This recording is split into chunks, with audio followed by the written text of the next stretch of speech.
In this morning's Health Watch, are your coworkers trying to make you fat? Deliberately. Yes, clearly Elaine from Seinfeld thinks so.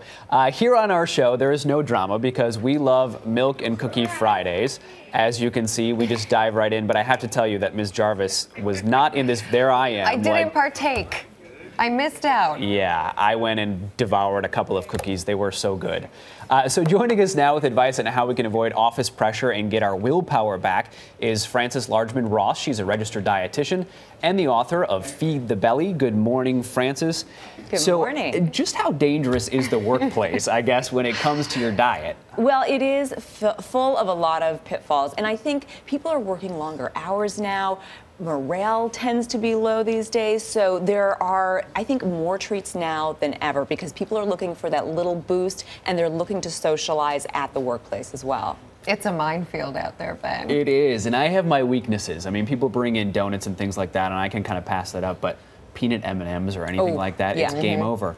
But is there any sense that people are like actually trying to make you fat, or is this just your coworkers being nice? I think that most of this is not done with any kind of malice, but I think that there are those people who like to indulge, but they don't want to indulge alone. So they feel like if they bring a treat to work and they make it part of socializing, then they feel better about it. I admit I'm sort of an enabler because I like to enjoy it with the group, and every now and then someone will respond, no thanks, and it's like, are you saying no thanks to me, or are you saying no thanks to the snack itself? And I think there's that concern that when you turn something down, you're the Debbie Downer. So how do you say no without being the, no fun person in the office? Well, right, exactly. And especially if it's your boss bringing in the treat, then you have to really be careful. You can say something like, you know what, I just had lunch, but I'm going to take it for later.